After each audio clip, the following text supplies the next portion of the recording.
ஞானானந்தமயம் தெய்வம் நிர்மலஸ்படிகாகிருதிம் ஆதாரம் சர்வ வித்யாநாமயக்ரீவம் உபாஸ்மகே. நமஸ்காரம்.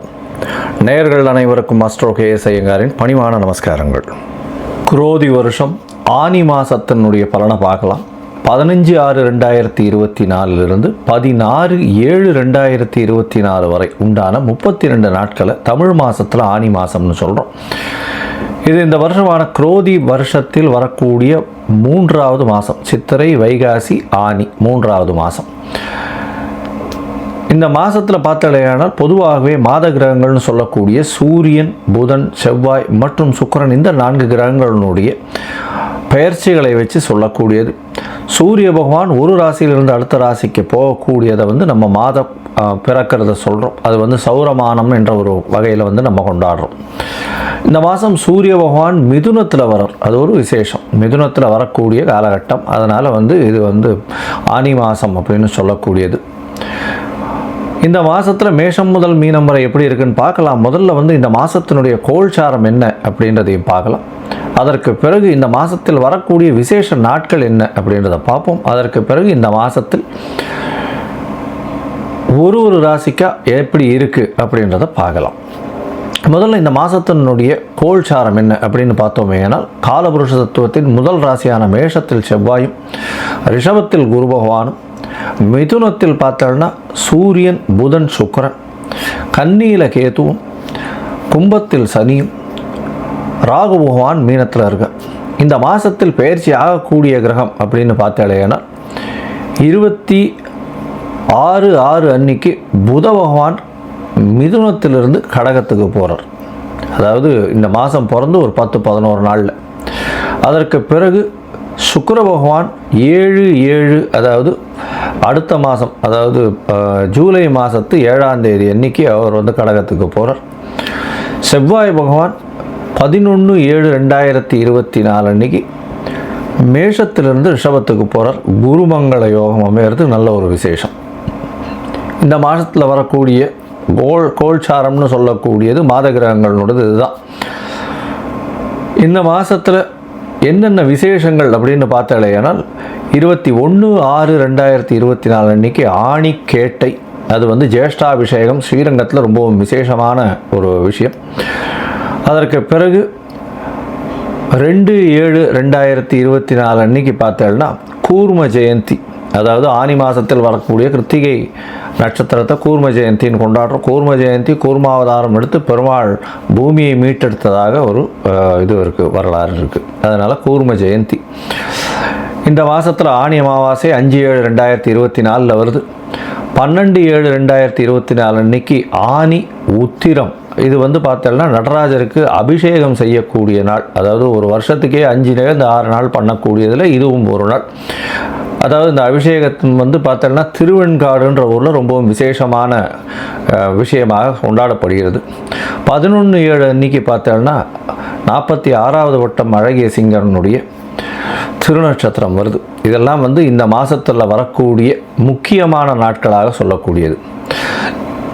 இந்த மாதத்தில் பார்த்தாலேயானால் ஆனி மாதம் சூரிய பகவான் மிதுனத்தில் இருக்கிறது விசேஷம். தன்னுடைய நட்பு வீடு புத பகவானோட சேர்ந்து இருக்கிறது விசேஷம். சுக்கிரனோடு சேர்ந்து இருக்கிறதும் ரொம்பவும் விசேஷம். இந்த மாதத்தில் மேஷம் முதல் மீனம் வரை எப்படி இருக்குன்றதை ஒன்றா பார்க்கலாம். அதற்கு முன்னாடி என்னுடைய மொபைல் நம்பர் கீழே ஸ்க்ராலிங்கில் போயின்னு இருக்கும். உங்களுக்கு அஸ்ட்ராலாஜிக்கல் கன்சல்ட் தேவைப்பட்டதுன்னா எனக்கு ஃபோன் பண்ணுங்க. உங்களுடைய date, time, place of birth நீங்கள் அனுப்புங்க. அலாங் வித் உங்களுடைய பெயர் மற்றும் உங்களுடைய தாய் தகப்பனார் பெயர், அதாவது பேரண்ட்ஸ் நேம் அனுப்புங்க. உங்களுடைய ஜாதகத்தை போட்டு சந்தி இருக்கான்னு முதல்ல பார்த்துட்டு, அதாவது உங்களுடைய நட்சத்திரம் சந்தி, பாத சந்தி, லக்ன சந்தி, அதாவது எல்லாம் என்கிட்ட வர்றவாளில் பாதி பேர் பார்த்தாலேனால் நான் மிருகசீரிஷம் 2ஆம் பாதம் அப்படின்னு சொல்லிட்டு இருப்பாள். அவள் பார்த்தாலும் மிருகசீரிஷம் 3ஆம் பாதமாக இருக்கும். அதில் ராசியே மாறிடும். ரிஷபம் இருக்காது. மிருகசீரிஷம் 3ஆம் பாதம் பார்த்தேன்னா உங்களுக்கு மிதுன ராசியில் வந்துடும். அந்த மாதிரி ராசியே மாறக்கூடிய அளவுக்கு சந்தி இருக்கும். அவள் ஒரு 40 வயசு 45 வயசாக எனக்கு ரிஷப ராசின்னு நினச்சின்னு இருப்பாள். ஆனால் மிதுன ராசியில் இருப்பாள். அதனால் முதல்ல சந்தி செக் பண்ணுங்க. உங்களுடைய ராசி என்னன்றதை செக் பண்ணுங்க. லக்ன சந்தி இருக்கான்றதை பாருங்க, ராசி சந்தி இருக்கான்னு பாருங்க, லக்னம் எந்த நட்சத்திர பாதத்தில் விழுறதுன்னு பார்க்கணும், உங்களுடைய தசாபுக்தி அந்தரம் சூக்ஷ்மம்லாம் எப்படி இருக்குன்றதை பார்க்கணும். இன்றைய காலகட்டத்தில் கோச்சார பிரகாரம் உங்களுடைய நிலை என்ன அப்படின்றத பார்த்துட்டு உங்களுடைய பிரச்சனைகளுக்கு ஒரு விடை கொடுக்கக்கூடிய வாய்ப்புகள் மிகவும் அதிகம். அதன் மூலியமாக பார்த்தேன்னா என்னால் முடிஞ்ச அளவுக்கு உங்களுக்கு உண்டான ஒரு ஈஸியர் சொல்யூஷன் கொடுக்க முடியும். என்னுடைய கட்டணம் என்னன்றதையும் போடுறேன், அதை நீங்கள் அனுப்பிச்சிட்டு என்கிட்ட அப்பாயின்மெண்ட் வாங்கிக்கோங்க. வாங்கிட்டு நீங்கள் உங்களுடைய ஜாதகத்தை போட்டு அதுக்கப்புறம் உங்களுடைய டிஸ்கஸ் பண்ணுறேன். இப்போ மேஷம் முதல் மீனம் வரை ஒரு ராசியாக ஆனி மாதம் 15/6/2024 முதல் 16/7/2024 வரை உண்டான நாட்களுக்கு என்னென்ன பலன் அப்படின்றதும் எளிய பரிகாரம் என்ன செய்யலாம் அப்படின்றதையும் பார்க்கலாம். தனுசு, மூலம், பூராடம், உத்திராடம் இந்த 3 நட்சத்திரம் 9 பாதங்களை கொண்ட ராசி. ராசியின் அதிபதி அப்படின்னு சொல்லக்கூடிய குரு பகவான் ராசிக்கு 6ஆம் இடத்துல இருக்க மறைந்து இருக்கக்கூடிய காலகட்டம் ராசிநாதன். அதனால் ஒரு சைக்கலாஜிக்கல் பயம் இருக்கும். என்னடா இது, நம்ம வின் பண்ணுவோமா மாட்டோமா, எந்த ஒரு விஷயத்திலையும் தோற்று போடுவோமோ அப்படின்ற ஒரு பயம் இருக்கும். எதிராளிகளிடம் போட்டிக்கு போக வேண்டாம், எந்த ஒரு விஷயத்திலையும் போட்டிக்கு போக வேண்டாம். ஏன்னா 6ஆம் இடத்துல குரு இருக்கிறதுனால கண்டிப்பாக போட்டி எல்லாவற்றும் எதிர் இருக்கிறவங்களை ஜெயிக்கக்கூடிய வாய்ப்புகள் ரொம்ப அதிகமாக இருக்கும். பொதுவாகவே பார்த்தோம்னா உங்களுக்கு 7ஆம் அதிபதி ஆட்சி பெற்று போயிருக்கிறதும், அதை தவிர சூரியனோட சேர்ந்து இருக்கிறதும் சுக்கிரனோட சேர்ந்து இருக்கிறதுனால கண்டிப்பாக இந்த காலகட்டத்தில் போட்டி போடக்கூடிய காலகட்டம் கிடையாது. இந்த காலகட்டத்தில் போட்டி போட்டாலேயானால் கண்டிப்பாக உங்களுக்கு வெற்றி முகம் கிடைக்கக்கூடிய வாய்ப்புகள் நிச்சயமாக இல்லை. இந்த மாதம் பார்த்தோம்னா ஆனி மாதம் பொதுவாகவே, அதாவது 15/6/2024 16/7/2024 வரை உண்டான நாட்களை ஆனி மாதம், குரோதி வருஷம் ஆனி மாதம்னு சொல்கிறோம். இந்த மாதத்தில் பார்த்தாலேயானால் பொதுவாகவே மாசப்பலன்னு சொல்லக்கூடிய விஷயங்கள் சௌரமான மாதம், அதாவது சூரியன் ஒரு ராசியிலிருந்து அடுத்த ராசிக்கு போகக்கூடிய விஷயத்தை சொல்லுவோம். 4 கிரகங்கள், அதாவது மாத கிரகங்கள்னு சொல்லக்கூடிய 4 கிரகங்களை வச்சு சொல்லக்கூடியது. அதாவது சுக்கிரன், புதன், செவ்வாய் மற்றும் உங்களுடைய அதாவது சூரியன், இந்த 4 கிரகங்களை வச்சு சொல்லக்கூடியது. இதில் பார்த்தீங்கன்னா ராசியின் அதிபதி 6ஆம் இடத்துல மறைஞ்சிருக்கார். உங்களுடைய ராசிக்கு 9ஆம் அதிபதி சமசப்தமத்தில் இருக்கிறது விசேஷம். அதை தவிர 5ஆம் அதிபதி ஏற்றத்தோடு ஆட்சி பெற்று போயிருக்கிறது பெரிய விஷயம். நீங்கள் பொறுமையாக இருந்தீர்களேயானால் உங்களுக்கு பதவி, புகழ், அந்தஸ்து, கௌரவம் இதெல்லாம் சேரும். யாருடையும் போட்டி போடாதீங்க, பொறுமையாக இருங்க, உங்களுக்கு உண்டானது கண்டிப்பாக சேரும். ஏன்னா 5ஆம் இடம் வலுத்து போயிருக்கு, ராசிநாதன் மறைஞ்சி இருக்கிறதுனால உங்களுக்கு மனசுக்குள்ளே ஒரு பயம் இருக்கும். நம்மளால் இந்த இடத்துக்கு போய் உட்கார முடியுமா, இந்த விஷயத்தை பண்ண முடியுமா, சாதிக்க முடியுமான்ற ஒரு பயம் இருக்கும்.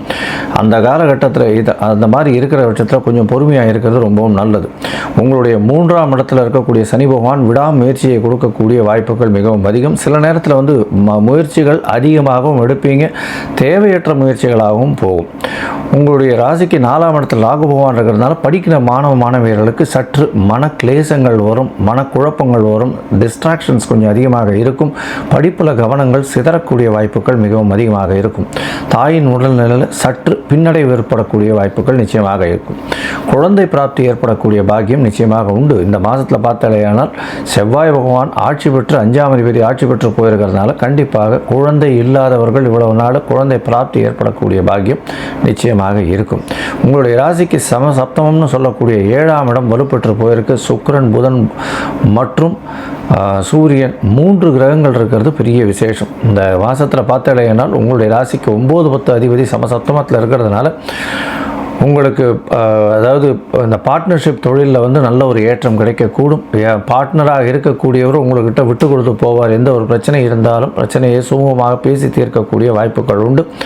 புதிய வேலை கிடைக்கக்கூடிய பாக்கியம் நிச்சயமாக உண்டு. அதுவும் இந்த தெய்வ நம்பிக்கை சார்ந்த இடங்கள், அதாவது HRNC போர்டு, கோவில்கள், அன்னதான கூடங்கள், இந்த மாதிரியான இடத்துல உங்களுக்கு வேலைகள் கிடைக்கக்கூடிய வாய்ப்புகள் மிகவும் அதிகமாக இருக்கும். அரசு சார்ந்த பார்ட்னர்ஷிப் தொழிலில் இருக்கிறவங்க, அதாவது பார்ட்னர்ஷிப் தொழிலில் அரசு கான்ட்ராக்டெல்லாம் எடுக்கிறவங்களுக்கு இந்த காலகட்டம், இந்த மாதம் நல்ல ஒரு ஏற்றம் கிடைக்கக்கூடியதாக இருக்கும். தொழிலில் பெரிய மாற்றங்கள் இருக்கும். ஏன்னா 10ஆம் இடத்துல கேது பகவான் இருக்கிறதுனால செய்யக்கூடிய தொழிலில் சிறு சிறு மாற்றங்கள் நிச்சயமாக இருக்கும். படிக்கிறதுக்காக வெளியூர், வெளிமாநிலம், வெளிநாடு போகக்கூடிய பாக்கியம் நிச்சயமாக உண்டு. ஏன்னா உங்களுடைய ராசிக்கு 12ஆம் இடத்தையே குரு பகவான் பார்க்கறது பெரிய விசேஷம். இதன் மூலியமாக பார்த்தோம்னா பணவரவிற்கு பஞ்சம் இருக்காது. வெளிநாடு போகக்கூடிய யோகம், ஷார்ட் ட்ரிப் இருக்கக்கூடிய பாக்கியம் நிச்சயமாக நிச்சயமாக உண்டு. இந்த மாதத்தில் பார்த்தாலேயானால் உங்களுடைய முயற்சிகள் எல்லாம் வெற்றி பெறும்னு ஏற்கனவே சொன்னோம். இருந்தாலும் சில நாட்கள் வந்து இந்த முயற்சியை தவிர்க்கணும்னு சொல்கிறோம். அது வந்து சந்திராஷ்டம காலம்னு சொல்கிறோம். இந்த சந்திராஷ்டம காலத்தில் வந்து புதிய முயற்சி வேண்டாம், வெளியூர் வெளிமாநில பிரயாணம் வேண்டாம்னு சொல்கிறோம். ஒருவேளை செய்ய வேண்டிய கட்டாயம் இருந்ததே ஆனால் சந்திர பகவானுக்கு உண்டான எளிய பரிகாரம்னு சொல்லக்கூடியது பண்ணுறதன் மூலியமாக சந்திராஷ்டமத்தின் தாக்கம் நிச்சயமாக குறையும் அப்படின்றத சொல்கிறேன். உங்களுடைய ராசிக்கு பார்த்தேன்னா சந்திராஷ்டமத்தின் தாக்கம் அதாவது எண்ணிக்கை இருக்குது அப்படின்னா தனுசு ராசிக்காரர்களுக்கு 6/7/2024 8/7/2024 வரை உண்டான நாட்களுக்கு சந்திராஷ்டம நாட்கள் இருக்குது. இந்த நாட்களில் வந்து சந்திர பகவானுக்கு உண்டான எளிய பரிகாரம்னு சொல்லக்கூடிய அருகில் இருக்கக்கூடிய கோவிலில் உங்களால் முடிஞ்ச அளவுக்கு பச்சரிசியோ நெல்லோ வந்து தானம் கொடுத்துட்டு போகிறதன் மூலியமாக சந்திரனுக்கு உண்டான எளிய பரிகாரமாக கருதப்படுகிறது. சந்திராஷ்டமத்தின் தாக்கம் நிச்சயமாக குறையும் அப்படின்றத சொல்கிறோம். இந்த தனுசு ராசிக்காரர்கள் அவசியமாக வந்து ஆஞ்சநேயர் வழிபாடு பண்ணுறது ரொம்ப நல்லது. ஆஞ்சநேயர் வழிபாடு ஹனுமன் சாலிசா சொல்கிறது ரொம்ப நல்லது. வியாழக்கிழமை அருகில் இருக்கக்கூடிய ஆஞ்சநேயர் கோவிலுக்கு போயிட்டு வெண்ணக்காப்பு சாத்திட்டு வர்றதும் நெய் விளக்கு போடுறதும் நல்ல ஒரு ஏற்றத்தை கொடுக்கும். அதை தவிர வந்து இந்த மூக்கு கடலை சுண்டல் வந்து அருகில் இருக்கக்கூடிய கோவிலில் விநியோகம் செய்கிறதுக்கு கொடுக்கறது ரொம்பவும் நல்லது அப்படின்றத சொல்கிறோம். இந்த மாதம் ஆனி மாதம் நல்ல ஒரு ஏற்றமான மாதமாக இருக்கும். இருந்தாலும் மனதிற்குள் பயம் இருக்கும். புதிய கடன் வாங்கக்கூடிய வாய்ப்பு உண்டு. போட்டிகளில் ஈடுபட வேண்டாம். பொறுமையாக காரியத்தை சாதிப்பது மிகவும் நல்லது. லோகா சமஸ்தா சுகினோ பவந்து. நன்றி, நமஸ்காரம்.